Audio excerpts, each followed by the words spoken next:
உண்மையாக எனக்கு வந்து ஒரு மாதிரி ஃபங்காக இருக்கேன். என்ன பேசுனே தெரில. ஏன்னா சிவா சார் சொன்ன மாதிரி தான் நாங்கள் 4ஆந்தேதி 5ஆந்தேதி காலைல கோயம்புத்தூரில் கிளம்பி இன்றைக்கி காலை தான் திரும்பி வந்தோம். ஜெட்லாக் மாதிரி இல்லை ட்ரெயினில் இன்னும் ஒரு மாதிரி இப்படி ஃபங்காகி தான் இருக்குது. பட் ஆனால் ஒரு ரொம்ப நிறைவாகவும் மகிழ்ச்சியாகவும் இருக்கும். நான் கேபிள் சங்கர் சார் ஏன் பேசணும்னு சொன்னால் இவர் தான் முதல்ல ஃபோன் பண்ணி 4ஆந்தேதி சாயங்காலம் இவ்வளோ கலெக்ஷனு 5 இது ஆகுமா இல்லையான்னு பெட் வச்சார் என்கிட்ட. அவர் சொன்னதை விட அதிகமாச்சு. அப்புறம் 6ஆந்தேதி அதோட 3 மடங்கு ஆகுனார். எனக்கு புரியவே இல்லை எப்படி இப்படி ஏன்னா நான் முதல் தடவை எனக்கு இந்த மாதிரி ரெட்டிப்பு அதுக்கப்புறம் டபுள் அந்த மாதிரி யாரெல்லாம் ஃபஸ்ட் டைம்னால எனக்கு ஜட்ஜ் பண்ண முடியல. அதே மாதிரி தான் நம்ம கமலா தேட்டர் சார் அவர் ஃபஸ்ட் ஷோ முடிஞ்சோன்னே சொன்னார் இந்த படம் பெரிய ஹிட் சார் அப்படின்னு சொல்லி. அண்ட் அதே மாதிரி தான் ப்ரெஸ் மீட் முடிஞ்சோம் வெளில வந்தோன்னே இப்போ அனைத்து நண்பர்களும் நம்ம ப்ரெஸ்ஸில் இருந்த எல்லா நண்பர்களும் சொன்னாங்க கண்டிப்பாக ஹிட்டு சார், சாலிட் ஹிட் அப்படின்னாங்க.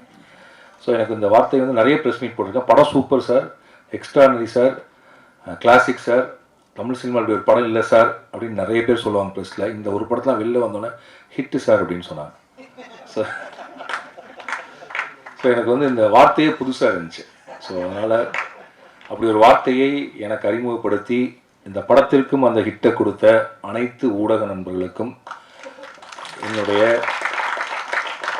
என் உதவி இயக்குநர்களின் சார்பாக, எங்கள் குழுவின் சார்பாக, என் குடும்பத்தின் சார்பாக, ஹாட் ஸ்டாரின் சார்பாக, ஜிகேஎஸ் பிரதர்ஸின் சார்பாக இந்த படத்தை உறுதியாக நம்பிக்கையோடு திரைக்கு கொண்டு வந்த ரோமியோ பிக்சர்ஸ் ராகுல் சாரின் சார்பாக நான் நன்றியை தெரிவித்துக் கொள்கிறேன். நாங்கள் வந்து முதல்ல ஒரு இந்த க்ரஷ் சாங் ரிலீஸ் பண்ணோம். அப்போ நான் நினச்சேன் ஒரு குறைஞ்சபட்சம் ஒரு 3 லட்சம் பேராக தமிழ்நாட்டில் பார்ப்பாங்க. 30,000 தாண்டல. ஒரு 24 ஹவர்ஸ் ஆச்சு. எனக்கு புரியவே இல்லை.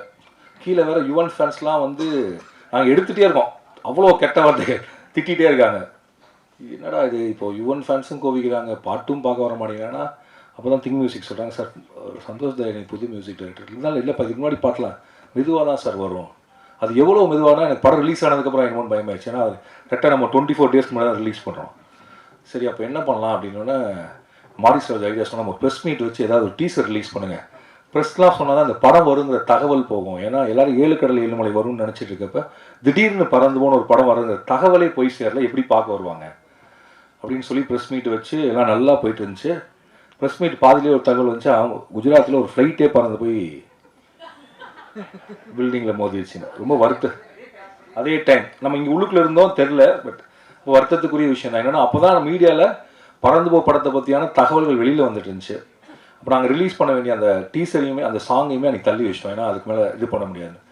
சிவா சாரினுடைய அந்த இயல்பு இருக்குல்ல, அதாவது அவர் இப்படி பேசுகிறாரோ இப்படி தான் பேசணும்னு நினச்சேன். அவருடைய ஹியூமர் குறைஞ்சிடக்கூடாது, ஆனால் அந்த கதாபாத்திரமாகவும் இருக்கணும். சார் நீங்கள் உங்களை ரொம்ப அண்டர் எஸ்டிமேட் பண்ணுவீங்க எப்போதுமே. அது மேபி தன்னடக்கம்னு நீங்கள் நினச்சிக்கலாம். Actually one of the beautiful extraordinary actor நீங்கள். இந்த படம் பார்த்துட்டு சார் உங்கள் Tamil Padam director Amudhan CS Amudhan phone பண்ணி சார் ரொம்ப தேங்க்ஸ் சார். நான் எதுக்குன்னு இல்லை சார் தமிழ் சினிமாவில் அந்த காமெடி படம் ஒன்று எடுத்தாலே சிரிக்க வச்சாலே அந்த படம் நல்ல படம் இல்லைன்னு நினைக்கிறாங்க. இப்போ தான் முதல்ல ஒரு ஹியூமர் படத்தை எல்லாருமே ரெகக்னைஸ் பண்ணி ரிவ்யூ எழுதுகிறாங்க. அதை நீங்கள் ஸ்டார்ட் பண்ணி வச்சதுக்கு ரொம்ப நன்றி சார். அதில் சிவா சார் நடித்ததுமே வேறு மாதிரி இருந்துச்சு. இனிமேல் நாங்கள் ஹியூமர் படம் எடுக்கிறப்ப அதுவுமே கிரிட்டிக்கலி அக்ளைம்ங்கிற கான்ஃபிடன்ஸோடு எடுப்போம்னு சொன்னார். அது நீங்களும் நானும் சேர்ந்ததாக சார் நடந்துச்சு. We should do more movies like that. Thank you for that. Cinema உலகை ஃப்ரேம் பை ஃப்ரேம் படம் பிடித்து காட்டும் தந்தி சினிமா சேனலை இப்போவே சப்ஸ்கிரைப் பண்ணுங்க.